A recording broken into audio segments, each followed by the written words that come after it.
Full వీడియోలో ప్రతిరోజు కూడా మంచి మంచి స్టోరీస్ అయితే వస్తూ ఉంటాయన్నమాట. మరి పిల్లలకు మీరు ముగ్గులను నేర్పించవచ్చు, అలాగే మంచి నీతి కథలు కూడా వాళ్ళు విన్నట్టుగా ఉంటుంది. ఓకేనా ఫ్రెండ్స్, ఈరోజు ఒక మంచి నీతి కథనైతే తెలియజేస్తున్నాను. ఒక గ్రామంలో రాము, సోము అనే ఇద్దరు స్నేహితులు ఉండేవాళ్ళు. వాళ్ళకి ఉన్న ఊర్లో ఏ పని దొరకక జీవనం సాగడం అనేది చాలా ఇబ్బందిగా ఉండేదన్నమాట. దాంతో ఇంట్లో ప్రతిరోజు గొడవలు అయ్యేవి. మరి ఏం చేద్దాం అని ఇద్దరు ఫ్రెండ్స్ కూడా ఒక నిర్ణయానికైతే వచ్చారు. అరే, మనమిద్దరము కూడా ఒక మహానగరానికి వెళ్ళి అక్కడ ఏదైనా పని చేసి కాస్త డబ్బులు సంపాదించుకొని తిరిగి ఊరికి వచ్చామంటే గనక మనకు ఊర్లో మంచి పేరు ఉంటుంది, దాంతోపాటు ఇంట్లో కూడా మంచి పేరు ఉంటుంది. ఆ ఇద్దరు ఫ్రెండ్స్ కూడా ఆలోచించుకున్నారు. అనుకున్న ప్రకారంగానే మరునాడు ఉదయం ఇద్దరూ కలిసి ఒక మహానగరానికైతే వచ్చేశారు. అరే రాము, మనం నగరానికైతే వచ్చేసాం, కానీ ఏం వ్యాపారం చేస్తే బాగుంటుంది అని ఇద్దరు అనుకున్నారు. అమ్మో, వ్యాపారమా? ఇంత కొత్తగా మనం వ్యాపారం ఎలా స్టార్ట్ చేస్తాము? మరి ఏదైనా వ్యాపారి దగ్గర మనం జీతంగా చేస్తే మనకు డబ్బులు వస్తాయి కదా అని ఇద్దరు ఆలోచించుకొని ఒక నగల వ్యాపారి వద్దకు వెళ్ళి, అయ్యా, మేము మీ దగ్గర ఏదైనా పని చేద్దామని వచ్చాము.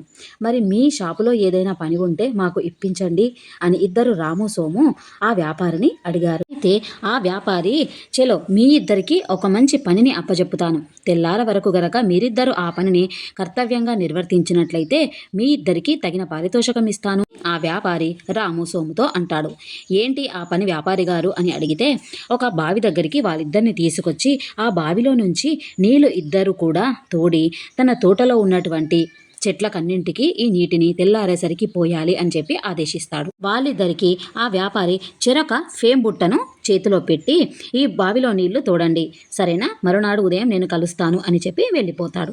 తెల్లారేసరికి ఈ తోటలో నీళ్లు పోయడం ఏమిటి, తెలివి తక్కువ కాకపోతే ఈ వ్యాపారికి ఏ పని పాట లేదా అని సోము తనలో తానే గునుక్కుంటూ, ఎవడు నీళ్లు తోడుతాడు, అబ్బో వద్దు అని చెప్పేసి బద్ధకంగా అలా పక్కన పడేసి బుట్టను పడుకుంటాడు. అని సోము మాత్రం వ్యాపారి చెప్పాడు అనే ఉద్దేశంతో చక్కగా ఆలోచించి, వ్యాపారి చెప్పిన పనిని మనం చేస్తే మనకు పారితోషికం ఇస్తా అన్నాడు, దాంతో చక్కగా ఊరు వెళ్ళి మంచి పేరునైతే సంపాదించుకోవచ్చు అని రాము ఆలోచించి బావిలో నుంచి నీళ్లు రాత్రంతా తోడుతూనే ఉన్నాడు. పాపం అలా రాత్రంతా తోడుతూ ఉంటుంటే చివర్లో ఆ బుట్టలోకి బంగారు నాణాలైతే వచ్చాయి.